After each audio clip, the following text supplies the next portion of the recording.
Hello, Norfolk enjoyers. I'm Steph. And I'm Andrew. And you are listening to episode 14 of season 3 of the Norfolk and Good podcast. The eagle-eyed amongst you, or eagle-eared perhaps, I don't know, will have noticed that this is slightly late. We haven't got any excuses, to be honest with you, apart from that we were supposed to record it last week and it was so busy. We got a bit busy, didn't it? We were so busy enjoying Norfolk that we actually couldn't just sit down and record a podcast about it. There was so much happening last week, wasn't there? Not least the official launch of the Go Discover Trail.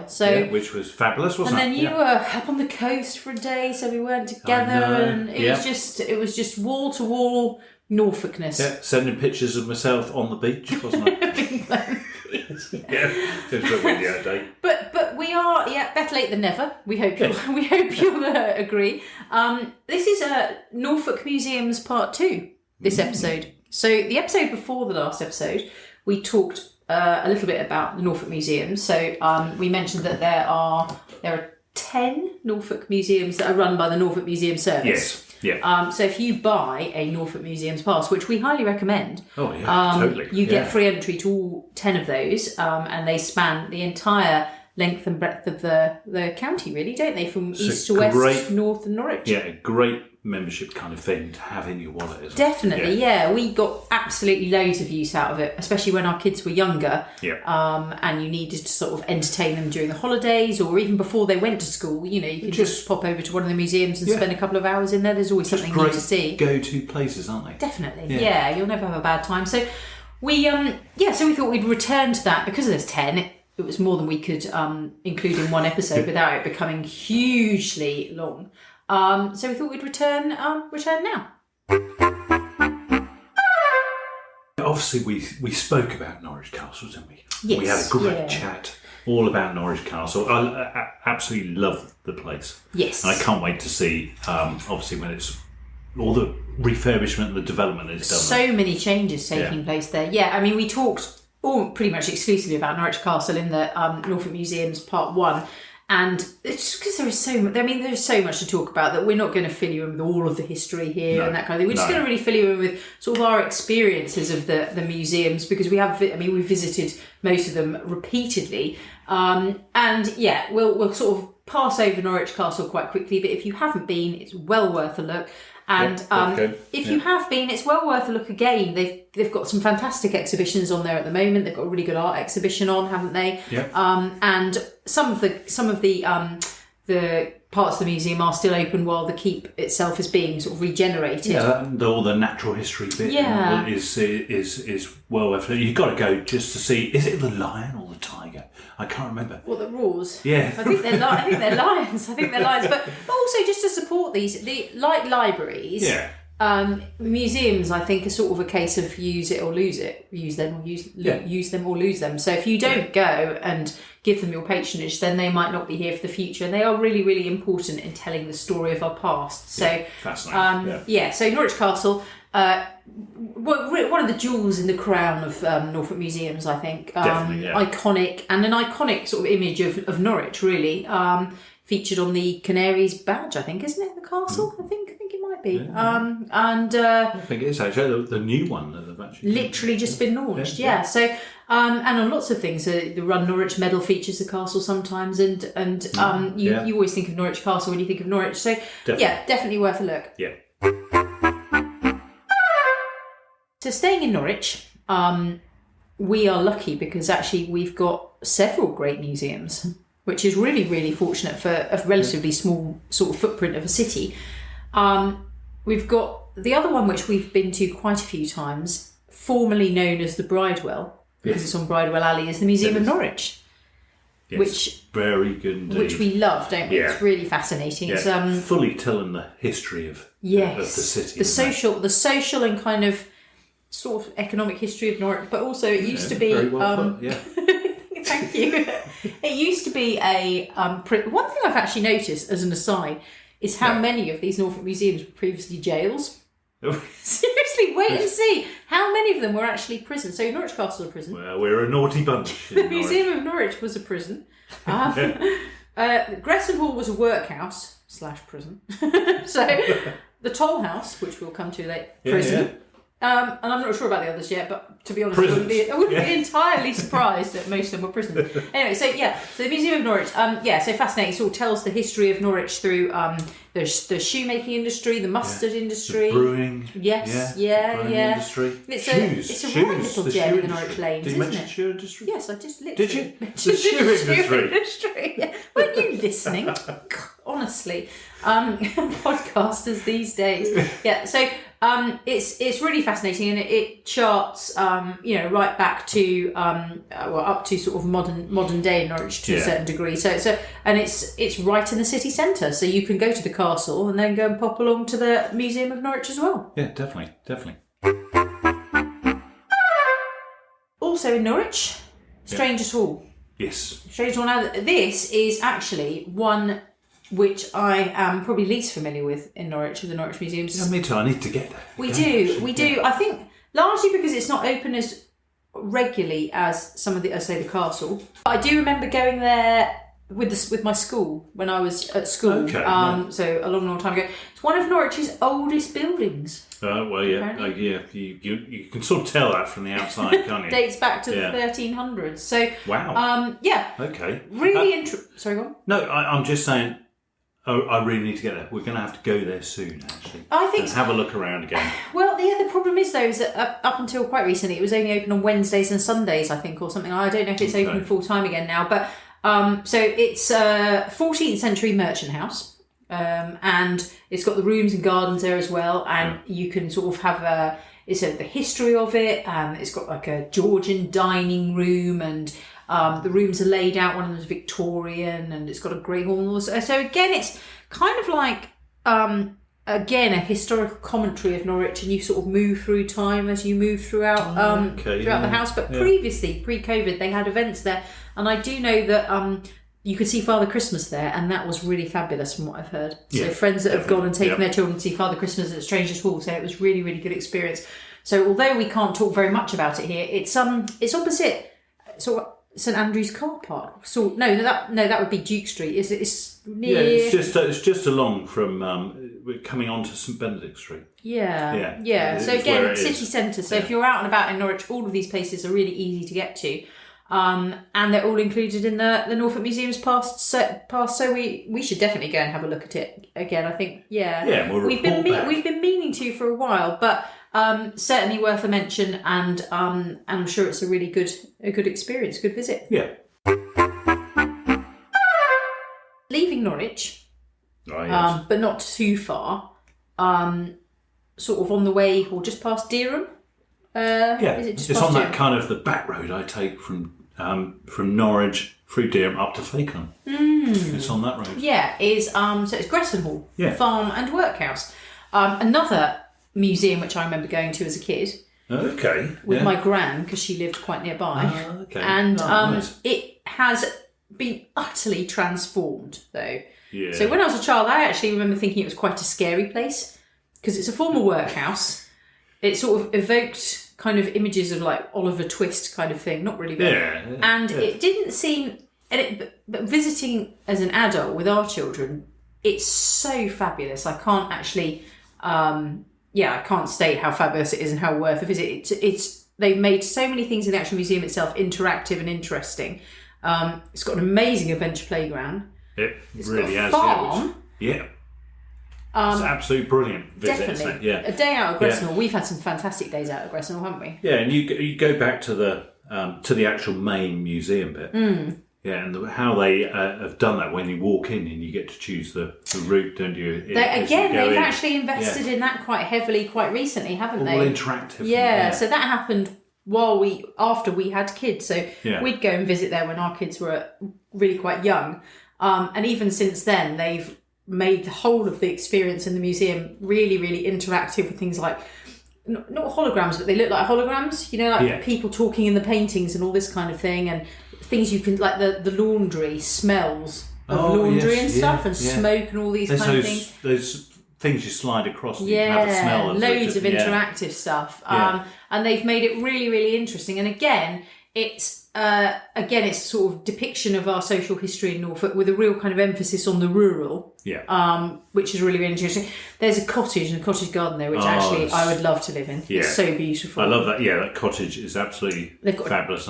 Church, Victorian schoolhouse. Yes, we love going in there, don't we? Absolutely. No, I know. Showing the kids what it used to be like. I know. Any child who thinks they're hard done by a school now wants to go there. They've got those things on the wall that say things like, what is it? Silence is next to godliness or something like that. Basically, don't talk until spoken to. All these kind of things. And they've got the little the time out space. Where they used to, do you remember the room where you get put into? Is it some kind of punishment room? I thought you were talking about the Victorian school time out room. It's worse than that. It's like a cell. Oh, it's not a time out room. Time out is a. We go and sit in there, don't we? Yeah, Now that is. We shouldn't. But we shouldn't. No spoilers. No. So this is like scary. Yeah. So it was a workhouse, and it wasn't all kind of like. It probably wasn't the nicest environment at all times, I'd imagine. Yeah. And they did have punishments. And this room, I think, was used as punishments for naughty children and adults. That's the worst thing, I think, is that children were put in there as well. And it's a very dark, scary little space with a big door. But you can actually go and sit in it. And it's still dark and scary. Yeah. But we won't tell you any more than that. Our kids do not like going in there. I would not like to be in there with the door shut on me. Oh, no. No way. Yeah, absolutely terrifying, doesn't it? Because one door opens to the outside, I think, doesn't it? Into the actual that courtyard. Oh, I don't know. Yeah. Which again is fascinating. The courtyard, isn't it? Yes. With the segregation between the boys and girls, the males and females. Yes, and they've taken voices from the history of Gresson Hall and used them so that you can see, get a feel for the kind of characters that were that lived there and all that kind of thing. And so there's all that, and then there's lots of sort of historical farm machinery to look at, and there's a little 1950s room as you walk in, or there used to be anyway, and with the kind of pram outside, a la Call the Midwife. And then so that's one section. Then you've got things like there's like an orchard.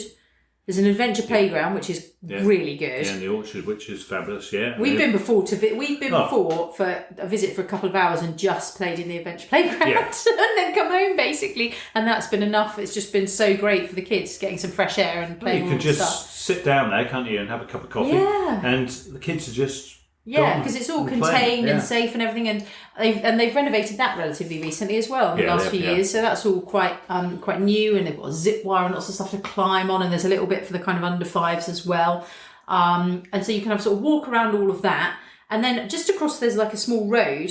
You walk down and there's a whole farm set up, which is actually a real farm with real animals. Yeah, it's a real. It's like you could just do that. Yeah, you could do the farm visit. Absolutely. So they've got like pigs and cows, horses, Shire horses, are they? They're those Suffolk punches, aren't they? Suffolk punch. Yeah, that's the ones. They're amazing, really stunning horses. And you can go on a tractor ride, like a trail on the back of a tractor, which is really bumpy. I think a horse pulled us one time. Yes. Yeah, no, did they always? Or does a tractor pull? A tractor sometimes. Yeah. A tractor has pulled us, and also one of the, I think it might have been one of the Suffolk punches. Probably was, yeah. And then they've got a few, again, set out for different time periods. So they've got that kind of wartime cottage with an Anderson shelter in the garden. And then they've got kind of Victorian rooms in it and stuff. With actual artefacts from the period. Yeah, it's really very good. Yeah, it's really immersive and so really interesting. And there is always it's a really full day out. If you tried to do the whole thing in a day, you'd struggle. I think because there is so much to do. And a lovely walk, isn't it? That's what I was going to say. Yeah, as well as all of that, there's a river walk that you can do. In fact, there's a couple of walks, but one that we like to do is you go down, you walk along the river, and you can see that changing with the seasons. It's generally open from about sort of after February half term, kind of March time to October. So it's not open all year round, Gresson Hall, but they do have events. So in October they have Apple Day, which you've got to keep an eye out for, which is a fabulous celebration. One of the best days. Yeah. We love it. It's got the Morris dancing and lots of kind of autumnal foods and lots of apples. Mulled cider, mulled apple juice. Yeah, fabulous. It's great. And sometimes they have a Christmas event as well around Christmas time. Yeah, so that's worth looking out for. But no, Gresson Hall is actually one of my favourite days out, which is ironic, going back to what I said, how when I used to go, I thought it was a little bit scary. But actually, I've got amazing memories of going there with our kids. that what it used to be. Yeah. And how much we enjoy actually visiting it now and seeing all the history. I think it's the way that museums have evolved, though, like libraries. And I don't know if we've spoken about this on the podcast before, but how they're much more welcoming of children. So whereas there's this old, the old joke about being quiet in the library, well, that's not the case in the children's library at all, at the Millennium Library. No. But it means that children feel welcome, and it encourages families to go and use it. And it's the same with museums. They used to be a bit more, slightly perhaps perceived to be slightly dusty places where you couldn't touch, there wasn't anything interactive, and if kids ran around screaming they'd be frowned at. Whereas now, again, they're really quite bright, inviting places with lots of interactive stuff, and they're there to foster kids' imagination and enthusiasm as well as educating. So I suppose that's the difference. But also, there was nothing at Gresson Hall when I went as a kid that there is now. It's just amazing. It really is. So what a development then. Yeah. Absolutely, yeah. So highly, highly recommend a day out at Gresson Hall. Well worth a look. And they do have an on-site cafe as well, which does really good scones. We love cafe. What more do you mean? Yeah. What more do you need, really? Yeah. Okay, now the next place we've got to go to is over to Yarmouth. Ah, yes. Yes, because there are 3 of the museums over there. Yeah, all fabulous. Yeah, and one of our favourites over there is the Time and Tide. Yes, which actually is one of my favourite of all the Norfolk museums. Oh. Yes, yeah, I absolutely love visiting that. Yeah, really, really interesting museum. Depicts. It's really interesting because as I'm talking, I'm realising stuff that only I'm realising now, which is that the Museum of Norwich, the Bridewell, is very much about social history and development of Norwich. Yeah. Gresson Hall is very much that, but rural Norfolk. Yeah, definitely. Perhaps these are really obvious things. It's just drawn on me. And Time and Tide is exactly the same thing, but by the sea. Yeah. Which is really interesting, and I think also says a lot about our county as a whole. The diversity, the patchwork diversity of the city, the town, countryside, and coastal life. Yeah, no, There's a penny dropping. It really is, and all the aspects. Yeah, and they're distinctly different. There are common threads running through it, but I think those facets make Norfolk the interesting county that she is. Yeah. That we have those elements in town, by the sea, and in the countryside. And so Time and Tide is very much a depiction of history and social history and industry by the sea. Yeah, definitely. Isn't it? Yeah. It's going right back to kind of the fishing industries and the ports that Yarmouth was. It's in an old smokehouse, isn't it? Yes. Yeah. So, Herring Smokehouse. Yes. Yeah. Which is no, it's one of the industries. Which is really because you get to go in. Yes. To where they used to, and it's all black, isn't it, on the walls and everything. You could smell it still. Yes, I do. Does it smell still, or have they made it smell? Do you think that's still smelling? I would think it was. Do you think it still smells? It's massively charred, isn't it, inside? But I wondered if they'd made it smelly to give, I don't know. That'll be the secrets of the museum service. We'll have to find out. But anyway, Time and Tide, absolutely brilliant. And again, they've got a large nod to the development of the tourist industry in Yarmouth, which I particularly love. Yeah. How it went from being a really thriving kind of tourist resort, and then everyone started going abroad, and it sort of had to regenerate and everything. Also, it's part during the wars. Really interesting. There's too much to go into here. And the other thing I like about Time and Tide is they have amazing exhibitions. We've seen some really, really good ones there. So keep an eye out for their exhibitions. It is well worth the trip to Yarmouth, not that it's particularly far. We've seen Titanic exhibition there. Yeah. Star Wars exhibition, Star Wars toys, May the Toys Be With You, which was brilliant. Ladybird books. They're not always... They're not necessarily associated with anything to do with Yarmouth. But it's a fabulous space. And also they just... I suppose one common thread is the social aspect that they all have. So that it's social sort of culture and social history.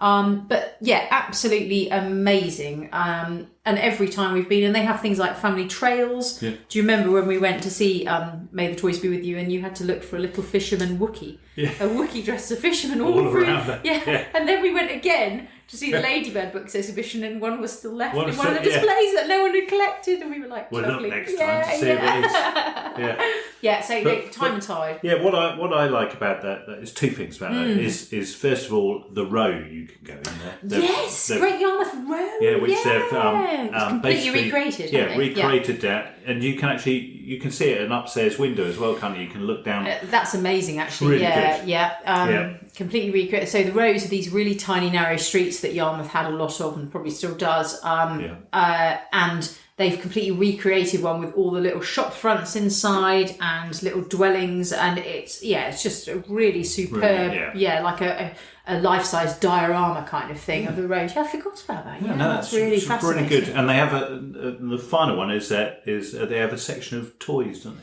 Yes, I remember that. And I love that bit. Well, what's funny about that is that actually there's loads of toys that I used to play with. So they have them going. Yeah, so they've got this section of toys and kind of. Not pop culture so much, but sort of stuff going back to, because they have things like plates and Tupperware and stuff you'd find in your house, like Bakelite phones and things. Again, a sort of social history going back to the 40s and perhaps beyond, right up to kind of the 80s. And there's like loads of stuff in the 80s one that I used to play with. We tell the kids every time. And again, there's lots of interactive stuff as well, isn't there? So it's really good. It is. It's a really, really good museum. Well worth a look. Yeah, our boys they do love going to all the museums, don't they? Yeah. I particularly. Oh, they've also got that whole section on. Now talking, I'm just remembering they've got the whole section on all the fossils as well from that area of the coast, and they've got like bones from mammoths. So much. This is why So I love much. it. It's a brilliant. The thing is, it's not a huge museum. It's not like it's not like Norwich Castle or even Gressnell. It's not a massive museum. So this one you can do in a couple of hours, but it is jam packed with content, isn't it? I think that's one of the reasons it's my favourite as well. Actually, there's car park directly opposite, isn't there? There is, yeah. There's a over. What do you call it? An on-ground car park, like a surface car park. That's the word. Surface car park. Surface car park. Pay and display. Yeah. Literally opposite. So you can head over. We come from Norwich, obviously, and park your car and then visit Time and Tide. There was a cafe adjacent to it, which was absolutely marvellous. I think now it's taken. They have like someone occupies it, don't they? I think they do have Hope Coffee or something like that. Yeah. I think goes in there on a regular basis. Yeah, so I think, but if but there are some fabulous places to eat in Yarmouth anyway. So if you won't be, you'll be spoilt for choice. Yeah. Love Time and Tide. Yeah, really recommend as a day out. Not far from Time and Tide, actually, because we walked along to it, is the Toll House. Oh, the Toll House jail. Yes. Yeah, another jail. Yes, I know. And Time and Tide, not a jail. Never a jail unless you were a fish. Yeah. So Toll House. Oh, this is true. So you can actually. So were you to buy a Norfolk Museum pass? And again, we're not working on commission. I genuinely think it's really worth the money. You can walk from Time and Tide to the Toll House. Now that is an interesting place. That is a very interesting. Super old. Yes. And when we went, they had a exhibition of East Anglian witchcraft. Yeah, witchcraft and witch hunting as well. The witch hunts. Yes. Well, they kind of go. Hand in hand. Basically, I think so. Yeah, largely. So that was quite spooky in itself. And then you go, and the whole building's so old, and it has this very kind of spooky vibe about it, doesn't it? Oh yeah. Our children were like terrified walking around it, and it tells the story of sort of crime and punishment. It's one of Great Yarmouth's oldest buildings. Wow, that's amazing. Absolutely. It's open at the moment from July to September. Yeah. So the summer holidays, basically. Yeah. Again, absolutely worth a look. But you can go down, can't you, into the what is it? The prison. The prison block. It is the notorious dungeon known as the Hold. Oh. Which is so there was something down there. Well, our youngest is really funny. I don't know whether he's kind of one of these kind of empaths or something, but he'll walk into a room at certain old buildings and just go no and walk out again. And this is one of them, and he just did not like the vibe. I was right behind him though. It was terrifying. There was go there at night. I wouldn't go there during the day. Down there. There was something down there. It's Definitely. really, really, really scary. So it was built about 800 years ago. made of stone and flint, and it was previously a merchant's house, but eventually it passed into the sort of Yarmouth town officials, and it was a courtroom and then a town jail, and actually it was a police station. Did you know that? I didn't. Yeah, police station as well. So, but it has also been home to pirates, robbers, and murderers, as well as countless common crooks. It's been attacked by rebels and rioters, and it's been gutted by enemy bombs, presumably during the war. So it has got an enormous history, and it's been a museum since the 1880s as well. So it's actually a fairly old museum. The 1880s? Yeah. My goodness, is that correct? I read it on their website, so if they've got it wrong, then yeah. Well, that's amazing. Yeah. And bar the spookiness of the whatever it was called, the hold. I really enjoyed going there actually and seeing the different rooms. Fantastically interesting, and actually, I know it's one of Great Yarmouth's oldest buildings. I seem to remember reading actually it's one of the oldest buildings or one of the oldest jails or something in like the country as well. So it tells the story of the building, the museum, and also crime and punishment in Great Yarmouth through the ages.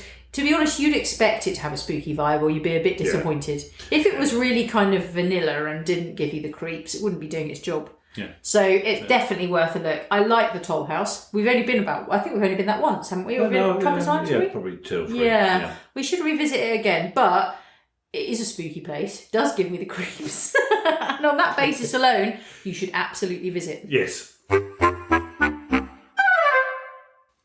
So also in Great Yarmouth, so again handy if you're planning a jam-packed day out. Not that there's not enough to do in Yarmouth anyway. I mean, really, And museums as well. Yeah. So is the Elizabethan House, which is down on the quayside, which is a fabulous place to visit. It's just a fabulous location anyway, isn't it? Yeah, totally. Yeah. So Elizabethan House is really interesting because it is a Norfolk museum, but it's also under it's National Trust. It's National Trust managed by the Norfolk Museum Service. Oh, okay. I think so. Yeah. I don't know whether you get in with a National Trust pass or you'd probably get in with a Norfolk Museum pass, wouldn't you? I think. Yeah. It's really interesting again that they've decked rooms out so that so it's been a kind of family house from Tudor to Victorian times, and throughout the museum they've got different rooms decked out in different ways. There is a toy room for the kids. There's a lovely walled garden. You can dress in Tudor costumes. You can decide for yourself, apparently, if the death of Charles I was plotted in one of the rooms, called the conspiracy room. Yes, yeah. It's got loads of antique furniture going as far back as like the 1500s, loads of beautiful art all around the house. So really, really interesting sort of look into the past. Yeah, and so, perhaps contrasting with our impressions of Yarmouth today. It's actually a very, very grand house that very, very grand families lived in. Yeah. It's like the kind of town equivalent of a stately home or something like that. But there's lots of fun stuff for the kids as well. I wonder if they've still got those stuffed squirrels having a dinner party. They have got they've put them out on Facebook and things like that. Yeah. Yeah, that's one of the highlights. A bit weird, but very good. I remember dressing up, like you said, there with the dressing up, and I remember a really fabulous stained glass window. Maybe coming up the stairs. Yes. It was really, the day we went. We were the only visitors, I think, weren't we? Yeah, we pretty much had the place to ourselves. It was a few years ago now. But again, really, really interesting place to visit. An insight into Tudor and Victorian life. Amazing location on the quayside, and again, it's in Great Yarmouth on our doorsteps. It is. In a couple of the other museums, you mentioned fossils and things like that. But a really good place we've been to, which has got a large display of fossils, all found in Norfolk, is the museum in Cromer. Ah, yes, the Cromer Museum. Yes, that's a really. It's quite a small museum again. It looks, when you look at it from the outside, sitting next to what is this huge church, it does look tiny, doesn't it? Yeah, but it's deceptive, and again, it's absolutely packed to the rafters with interesting features, isn't it? Yeah. That's the amazing thing about our museums. They're so wonderfully full of amazing stuff, basically, aren't they? Yeah, and it's great. It's great. Yeah, there's a large selection of yes, fossils all found, and also it tells the story of the West Runton yes, yeah, mammoth. Yeah, you can find out about the West Runton mammoth, which is again links back to our last episode. I like the way you've slid in there. So with Go Discover, there are going to be mammoths out in the wider county beyond Norwich this summer, and they kind of hark back to the Deep History Coast. Yes, yeah, Deep History Coast. Because they found the West Runton mammoth, which is Britain's oldest and most complete mammoth fossil. FYI. That is, in Norfolk. Yeah, West Runton. Yes. And you can also, at Crome Museum, you can see the cast of a skull of a mosasaur, which was a huge marine reptile that was common in the seas that covered Norfolk over 80 million years ago. So fabulous. So if you are sort of, prehistoricing it up this summer, then you've got to go to the Crome Museum, basically. Yeah, definitely. If you're doing the Deep History Coast and you're looking for mammoths as well, totally. If you're going on a mammoth run, you've got to go there. Yeah, it won't disappoint. Also, they have, I think, the biggest collection of photographs taken by Olive Edis, Norfolk's pioneering female photographer. Yeah. No, we saw 2 exhibitions related to that, because it came to Norwich Castle for a bit. But this is a permanent house now. There's 2 galleries dedicated to her. And if you've been listening for, 2 years now for our podcast. So we did an episode all dedicated to sort of famous and inspirational Norfolk women back in the day. And we talked about Olive Edis because she was one of the first women sort of professional photographers. She had a studio in Sheringham, I think. And she was certainly one of the first female war photographers as well. So she documented, so she's taken some absolutely amazing portraits of kind of fishermen and fishing life and life around Cromer. Fisher folk, but she also, she was a war photographer as well. So really, they're amazing actually. I really enjoyed that exhibition. Yeah, she's absolutely, she's considered to be one of the most important photographers of the 20th century. So she photographed Norfolk fishermen and to prime ministers, royalty to scientists, artists. Yeah, absolutely. Wow. She was a business owner, and at that time, basically, she was one of very few, I should think, and she was an official war photographer. And the gallery the exhibition they have there is called Fishermen and Kings. Yes, and that's its permanent house. Yes. And if you are interested in British photography, if you're interested in female trailblazers, if you're interested in just kind of like documentation, a visual documentation of the faces of the past. I mean, and it's amazing. Her work is incredible. It really is. So, that's a really good way of putting it. Faces of the past. Yeah, because it is really interesting. She really captures every line on those weathered faces and that sort of thing. I mean, they're beautiful. Charming. You're not in it, it's okay. They're beautiful portraits. Talking of which, you've also got at the Crome Museum the Old Cromer Gallery, which has displays of historic photographs and illustration of the town. Yeah. So you can sort of discover, or go back, I suppose, travel when Cromer was a Victorian seaside resort, and then right through to things like the Cromer lifeboatmen and Henry Blogg and stuff like that. So who I think was recently, last couple of days was the anniversary of his death. Really? Yes. Okay, interesting. So I like Crome Museum. It's a nice. To be honest with you, our museums in Norfolk, the 10 that we've mentioned now, are so amazing that we don't go there enough. But that's because there's so many of them, and also because we do tend to go to the same ones lots and lots because we really like them. But a Crome Museum, again, I would like to visit that again. I think this summer, definitely. Because even if they don't, some of them have touring exhibitions, so there's something new to see each time. But even if not, there's always something you've forgotten or something you missed, and you can read a bit more deeply about. And they're absolutely incredible. We're very lucky in Norfolk. And for our listeners who can't get to Norfolk that easily, you should follow the Crome Museum on Facebook. Okay. Because they share loads. Well, sometimes they share views of Cromer on the day, which is brilliant. Yeah. But also they share old pictures. Fabulous. They do. Of Cromer. Yeah. So it's just I really love seeing their pictures come up on my Facebook feed. Yeah. So follow. Definitely. And actually, saying that, all of the museums have got a Facebook page as well. So again, if you if you're not sure whether they're for you or you want to keep abreast of what's actually coming up exhibition-wise or event-wise, or like you say, if you don't live in Norfolk but you want to remain connected, then find them on social media and you can keep up to date.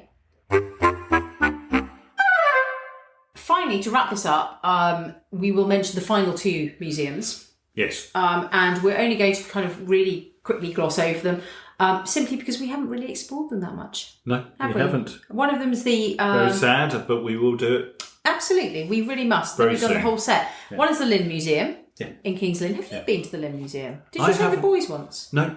Oh, no, okay. I haven't been there. I haven't been there at all. No. I think I popped in and just spoke to somebody there, and it looks great, and it needs to be explored. Yes, definitely. So there's a Lynn Museum and the ancient house, and ancient house that's in Thetford, isn't it? Yeah.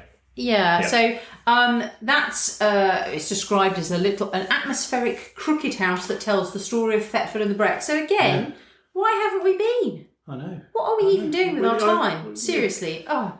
So ancient house as well, which we will perhaps cover in a future discussion, definitely. So so the 10 Norfolk museums, these are 10 ideas for days out, and with summer holidays coming up, then they're a great opportunity. If you are, like so many people, trying to watch your budget, then the museum pass allows you to visit them all without paying any extra entry fee, because you can get in all as many times as you like. So Norwich Castle, Time and Tide, Gresson Hall, the Museum of Norwich, Elizabethan House, Strangers Hall, Lynn Museum, Cromer Museum, the Toll House Jail in Great Yarmouth, and the Ancient House. And all the information you need about them is on the Norfolk Museum's website, which is museums.norfolk.gov.uk. That's a lot of museums. I know. Surely there can't be any more museums to talk about. Not by the Norfolk Museum Service. Okay, yeah. But in the county of Norfolk, there are a lot of other. There are actually loads. There are loads. Some we have been to. Yeah. And probably a fair amount that we haven't. Yeah. But I think we'll have to leave that for another podcast, won't we? I think so. There are some other fantastic museums. But far too many to mention them all here. So they all vary. There's some larger ones, and there's some really give us a couple of names, tiny. Andrew. I can tell you're dying to go on. A couple of the other ones. A couple of the other is the Henry Blogg Museum. Oh yes, is Sheringham? The Henry Blogg Museum is in Cromer? Oh yeah. They've got the Sheringham Museum, which is the Moe. Yeah, which we've been to. Yeah. Fascinating. You've got the Museum of the Broads. Oh yes, yeah. Which we got to go. One I have been to is the City of Norwich Aviation Museum. Oh yes, yeah. And while we're on that lines, there's the Muckleborough collection as well. Sort of a museum, but private. It is a museum. Privately owned, yeah. It is a museum. Fabulous. It's officially a museum. Yeah. And on the smaller side, which we have been to, is the Shell Museum. Which we've been to, and the tiniest, probably one of the smallest museums in anywhere in the world. I'm going to say. Go on. Is the one at Munsley. Oh, is that the Shell Museum? No, that's not. That's not the Shell Museum. Is there a Shell Museum, or am I just dreaming? Well, I don't know if they've got any shells there. There's two. Is there a straw museum? Is there a straw museum? There is a straw museum. Yes, I thought there is a straw museum. I'm sure I've seen signs for a Shell Museum, which claims to be small, and I've seen signs for a straw museum. Yes. Yeah. Yeah, there is a straw museum, which we have seen the sign for. Yes. But we have not ventured up that lane to we really have to. But it's a little maritime museum in. Yeah, I remember you telling me about that. How fascinating! Very cool. So we've got lots to do. Yes, and absolutely. So absolutely, get out and discover and support and enjoy our fabulous Norfolk museums, people. Definitely. So all being well, if we're not derailed again, we'll be back in a couple of weeks with another episode of the podcast. We're getting close to the end of the season. We are. Yes. And close to the Norfolk show. I am. And Andrew's going to be our roving reporter at the Norfolk show for the next podcast, so that should be interesting. I will be speaking to the cows and the pigs and the sheep. There are people as well. I may speak to them. I'm correct. And tractors. I'm going to speak to tractors. You'd love to speak to tractors. In the meantime, we hope you stay well, and we look forward to speaking with you again then. Bye-bye. Bye.